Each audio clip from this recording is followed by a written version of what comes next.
দেশের প্রতিটি পাবলিক বিশ্ববিদ্যালয়ে ছাত্র সংসদ নির্বাচনে শিবির সমর্থিত প্যানেলের ভূমিধস জয় হচ্ছে। ডাকসু, জাকসু ও চাকসুর পর এবার রাজশাহী বিশ্ববিদ্যালয় কেন্দ্রীয় ছাত্র সংসদ রাকসুর হল সংসদ ও সিনেট ছাত্র প্রতিনিধি নির্বাচনে আনুষ্ঠানিক ফলাফলে ছাত্র শিবির সমর্থিত সম্মিলিত শিক্ষার্থী জোট একচ্ছত্র জয় পেয়েছে। এর পেছনের কারণ কি? প্রতিটি বিশ্ববিদ্যালয়ে কেন ছাত্র দল এভাবে হেরে যাচ্ছে? সবই জানাবো এর প্রতিবেদনে।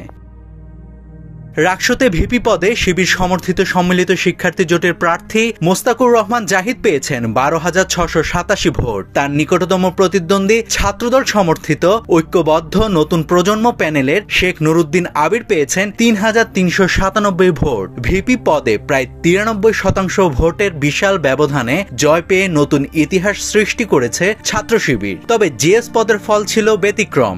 এখানে আধিপত্য বিরোধী ঐক্য প্যানেলের প্রার্থী সালাউদ্দিন আম্মারে। তিনি জয়ী হয়েছেন 11,497 ভোট পেয়ে। তার নিকটতম প্রতিদ্বন্দ্বী শিবির সমর্থিত ফজলে রাব্বি মোহাম্মদ ফাহিম রেজা পেয়েছেন 5,727 ভোট। এজিএস পদে আবার শিবিরের প্রার্থী এস.এম. সালমান সাব্বির পেয়েছেন 6,997 ভোট। তার প্রতিদ্বন্দ্বী ছাত্রদল সমর্থিত জাহিন বিশ্বাস এশা পেয়েছেন 551 ভোট। রাকসু 23 পদের মধ্যে 20টিতে জয় পেয়েছে ছাত্র শিবির সমর্থিত প্রার্থীরা। নবনির্বাচিত ভিপি মোস্তাকুর রহমান জাহিদ বলেছেন, যারা হেরে গিয়েছেন তাদের পরামর্শ সহযোগিতা নিয়ে ক্যাম্পাস গড়ে তোলার অঙ্গীকার করছি আমি। এবার জানাবো সেই কাঙ্ক্ষিত প্রশ্নের উত্তর।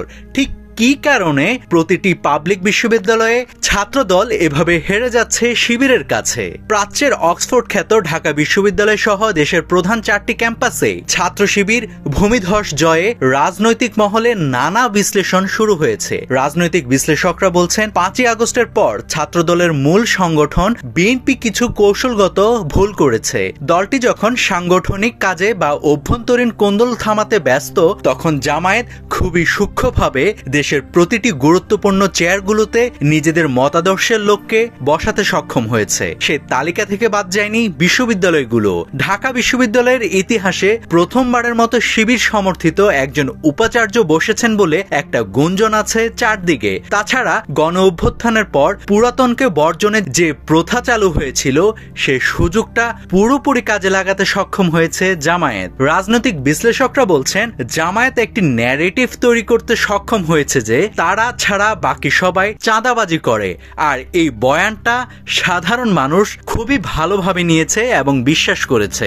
এমনকি বিশ্ববিদ্যালয়গুলোর ছাত্র সংসদ নির্বাচনেও এই ব্যাপারটা একটা ভূমিকা রেখেছে বলেও মনে করেন রাজনৈতিক বিশ্লেষকরা। তাছাড়া বিশ্ববিদ্যালয়ে পড়ুয়া শিক্ষার্থীদের এক ধরনের ইগো কাজ করে যে আমি কারো কথাই চলবো না। এই ব্যাপারটাও পাবলিক বিশ্ববিদ্যালয়ের ছাত্র সংসদ নির্বাচনে শিবিরের পক্ষে গিয়েছে। নাভিদ হাসান, সোনালী নিউজ।